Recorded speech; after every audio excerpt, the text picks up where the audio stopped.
Saya akan kasih perspektif lain dulu supaya my friends itu bisa melihat dari sudut pandang yang lain ya. Jadi kalau kita bahas mengenai MSCI ini adalah suatu pembahasan yang secara tanda kutip udah terlalu sering kita bahas dari tahun lalu ya my friends, perhatiannya dari Oktober, November, Desember. Jadi sebenarnya ketika MSCI itu melakukan suatu hal seperti kayak kemarin itu adalah suatu hal yang sebenarnya memang akan terjadi lah ibaratnya.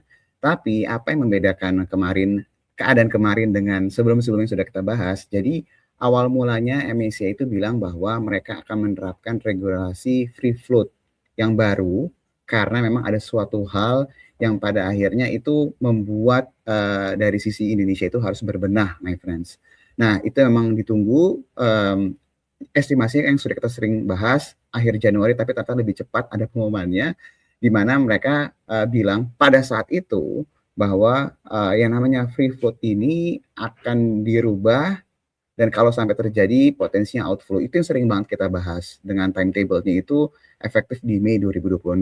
Nah, tapi kalau misalnya my friends kemarin baca pengumuman dari MSCI, mereka bilang bahwa mereka akan melakukan interim freeze dulu. Jadi ibaratnya mereka mau investigasi dulu nih my friends, karena untuk ngumpulin data lebih lama dan mereka mau coba ibaratnya memberikan kesempatan sama kita untuk bisa match sama ketentuan yang mereka inginkan. Jadi, tapi kalau misalnya my friends lihat berita-berita itu banyak banget yang hanya memfokuskan bahwa nggak ada edition, nggak ada saham yang masuk gitu ya. Terus juga nggak ada upgrade dari small mid cap ke global standards. Terus juga ada potensi ke frontier market segala macam. Memang itu adalah suatu hal yang menjadi bagian dari statementnya MSCI. Tapi tidak banyak yang meng-highlight ada kata-kata interim freeze di sini. Jadi sebenarnya kita itu dikasih waktu untuk berbenah karena ternyata beberapa waktu lalu itu masih kurang lah ibaratnya my friends. Jadi sebenarnya kalau boleh dibilang dari gambaran yang pertama dengan gambaran saat ini seharusnya justru secara tanda kutip lebih positif. Kenapa? Kalau bayangkan kalau yang kemarin yang pertama kali mereka bilang itu langsung diterapkan, berarti kita sudah bilang sudah pasti bulan Mei outflow-nya akan luar biasa besar. Tapi dengan adanya interim freeze seperti ini, itu sebenarnya kita dikasih waktu berbenah dan bisa jadi ketika sesuai dengan data yang diinginkan sama MSCI, pasarnya bisa berbalik. Jadi melihat keadaan seperti ini, perspektif lainnya adalah kita dikasih waktu dan segala sesuatu yang terlalu cepat turunnya biasanya akan diikuti namanya V-shape recovery. Jadi turun drastis, naiknya akan drastis banget. Itu gambaran sementaranya my friends. Jadi nggak usah terlalu panik, itu perspektif lainnya. Nah pertanyaannya adalah apa yang sedang dilakukan sekarang dan kira-kira gimana reaksi pasarnya dan hasil observasi dalam kemarin itu apa yang bisa kita sampaikan. Jadi kalau misalnya my friends lihat di sini, apa yang akan mungkin terjadi dalam beberapa waktu ke depan dalam waktu yang sangat singkat ya my friends ya. Di sini kalau my friends lihat dari sisi Bursa Efek Indonesia bilang bahwa akan mendetailkan data investor nih. Jadi sebenarnya kan dari sisi MSCI bilang coba kalian kasih data lebih transparan lagi, biar lebih detail. Jadi kan ibaratnya yang kita tahu ya, yang kita ikuti sekarang ini my friends, mereka itu sedang komunikasi secara intensif dengan pihak MSCI, jadi regulator dengan pihak MSCI, apa aja sih yang diminta, apa aja sih yang diinginkan, itu yang akan segera diberikan gitu my friends. Dan dalam waktu singkat ini kita pasti akan sering mendengar, akan banyak sekali mendengar bahwa penerapan data-data ini akan lebih detail dan akan lebih apa ya kalau boleh dibilang ya, penjabarannya akan berbeda dengan yang sebelumnya. Jadi ini yang kita akan terus ikutin, yang akan terus kita monitoring. Jadi apabila ditanya, ini sebenarnya krisis turun seperti ini tuh kayak tahun-tahun kayak tahun 2008, tahun 2020, enggak ya my friends, ini beda banget ya. Karena kalau kita ngomongin 2008, 2020, itu kan dari efek dari global atau mungkin krisis-krisis yang lain. Ini adalah suatu hal yang secara tanda kutip ini bisa dibenahi. Maka tadi saya bilang ketika ini semuanya beres, sangat mungkin sekali kita melihat V-shape recovery. Jadi turun drastis, naiknya akan drastis juga. Nah ini kalau misalnya kita lihat dari penjabaran dari sisi regulator terutama Bursa Efek Indonesia, di sini memang disebutkan bahwa ke depan ini sedang diupayakan bersama dengan KSE adalah, kan sekarang ini ada 9 jenis investor ya, jadi ini bisa turun lebih detail lagi. Nanti ada penggolongan investor ini yang lagi dirumuskan nih sama pihak KSE nih my friends. Jadi respon yang paling penting dalam keadaan seperti ini adalah responnya seperti apa. Jadi apa yang diinginkan dari pihak seperti MSCI itu yang harus kita sajikan. Nah ini yang sedang dilakukan my friends. Jadi progresnya udah kelihatan ya, dan ini kalau misalnya my friends lihat di sini disebutkan bahwa Bursa Efek Indonesia juga telah diskusi dengan lembaga indeks internasional seperti FTSE ya untuk bisa mendetailkan data pemegang saham suatu emiten Indonesia. Jadi ini sebelum nanti kejadian di FTSE juga jadi langsung dirapihin nih semuanya. Jadi ini adalah suatu hal yang kalau kita boleh bilang respon yang positif dari pihak regulator. Ini yang kedua ya my friends.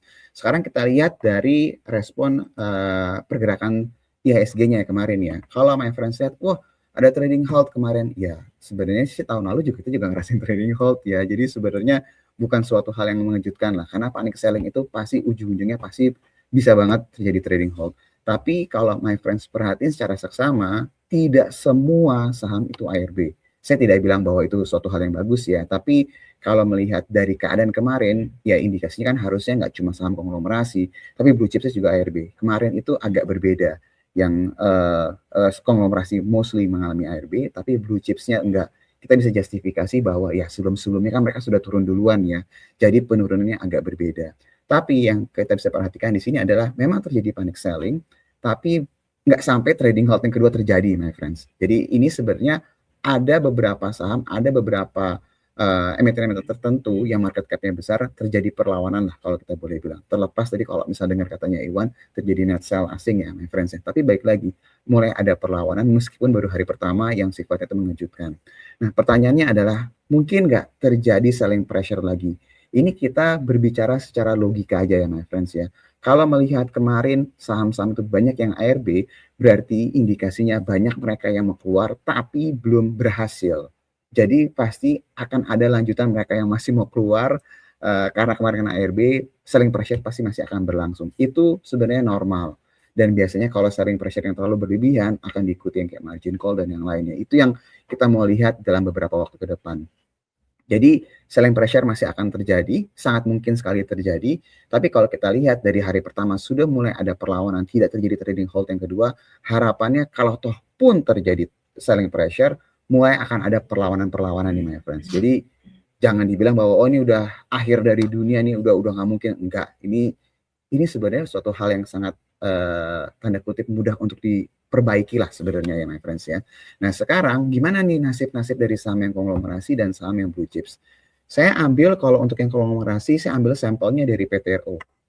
Jadi kalau misalnya my friends perhatiin, kita terkadang hanya fokus dari sisi gambaran jangka pendek aja ya. Jadi kalau misalnya saham konglomerasi, ini kita berkali-kali bilang ketika terjadi penurunan seperti ini adalah suatu hal yang wajar. Mungkin kalau my friends dengar, wajar dari mana, orang turun dan dalam banget. Tapi beda ya, setiap saham itu punya karakteristik yang berbeda-beda. Nah, untuk tipikal saham yang konglomerasi, yang memang selalu dikaitkan dengan MSCI play lah ya, jadi yang diekspektasikan bisa masuk ke indeks global seperti MSCI atau FTSE, memang kecenderungannya pergerakannya akan luar biasa volatilitasnya.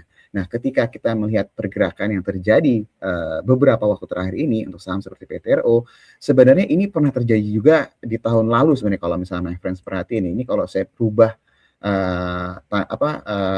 waktunya ya. Jadi pernah kejadian juga di awal tahun, my friends coba cek aja archive dari Tagar Insights. Beberapa hari yang lalu di minggu lalu kita bahas mengenai potensi saham Pak PP ya, atau konglomerasi Pak Prayogo ya, di mana kita bilang pada saat itu adalah di MSCI periode Februari dan Mei, PTRO, cuan sama Brent itu bahkan dikeluarkan dari review. Ya, jadi kalau my friends lihat, ini pernah kejadian sebenarnya di tahun lalu.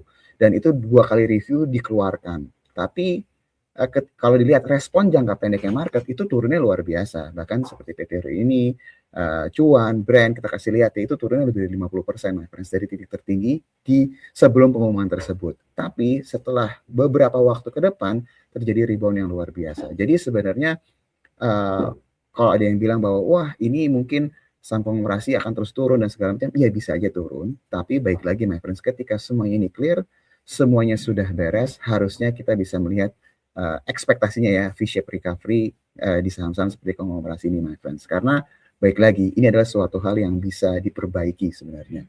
Nah, kalau dari saham blue chips gimana? Kemarin kita lihat secara tanda kutip kabar baiknya saham-saham blue chips lebih bisa menahan lah ya. Karena kalau BCA juga ARB juga udah pasti IHSG turunnya lebih dari 8% my friends. Tapi kalau kita lihat dari keadaan sekarang, biasanya nih my friends, setelah MSCI melakukan announcement ini, pasti masih akan ada selling pressure juga, tadi seperti yang kita bilang ya, mungkin pihak-pihak yang, fund-fund dari luar juga melihat ini sampai benar-benar ini semuanya clear, mereka pasti akan melakukan penjualan. Jadi, ini juga pasti akan berimbas ke saham-saham blue chips. Tapi, tadi seperti yang saya bilang bahwa terlepas terjadi selling pressure di saham-saham blue chips, ada perlawanan lah. Dan kalau boleh dibilang transaksi kemarin itu seperti kayak saham BCA itu tergolong sangat besar sekali. Jadi kalau toh pun nanti benar, oh ada berita negatif dan yang lainnya, kita fokus sama price action yang saat ini, my friends.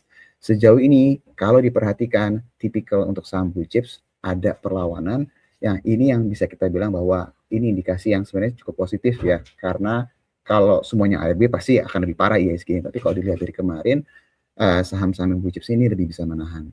Nah, apa sih konklusi dari pembahasan ini semua? Satu, tadi kita ulang lagi, my friends, bahwa kalau kejadian seperti ini, jangan disamakan dengan krisis-krisis seperti kayak tahun 2020 atau 2008. Ini berbeda, my friends ya. Karena ketika kita bisa memperbaiki data-data yang diminta sama MSCI, nggak menutup kemungkinan infonya bisa balik lagi. Ingat ya, kalau yang namanya hot money, itu anytime mereka bisa keluar masuk, my friends. Jadi emang sentimennya tertentu mereka bisa keluar masuk. Jadi nggak usah terlalu khawatir dari sisi ini. Ini bisa diperbaiki. Kedua, respon dari regulator seperti apa? Kalau my friends tadi dengar sudah kita jabarkan bahwa mereka langsung ambil action, mereka langsung komunikasi lebih intensif lagi, bahkan sudah langsung ngobrol sama FTSE juga, sudah disebutkan juga tadi ada kemungkinan penjabaran lebih detail lagi sesuai dengan permintaan dari MSCI. Jadi ekspektasinya seharusnya sebelum bulan Mei kita pasti akan mendengar, wah lama banget sampai Mei, itu kan worst case-nya my friends, kan nggak untuk kemungkinan kalau lebih cepat. Itu yang kedua, respon dari regulator. Terus ketiga, kalau kita lihat dari IHSG tadi sudah saya sebutkan, memang terjadi selling pressure, tapi tidak semuanya ARB. Itu sebenarnya indikasi yang bagus sebenarnya, my friends. Apakah mungkin terjadi selling pressure lanjutan? Sangat mungkin sekali, karena kemarin yang kena ARB pasti akan tetap berusaha untuk keluar. Tapi ketika selling pressure-nya ini mereda, my friends, berpotensi akan melihat terjadinya V-shape recovery. Jadi dia bisa rebound lebih kencang lagi. Saham-saham seperti konglomerasi tadi sudah saya jelaskan bahwa ini adalah gameplay yang normal terjadi. Tahun lalu kita sudah pernah melihat kejadiannya dan ekspektasinya mereka bisa rebound lebih kencang lagi ketika semua ini lebih clear.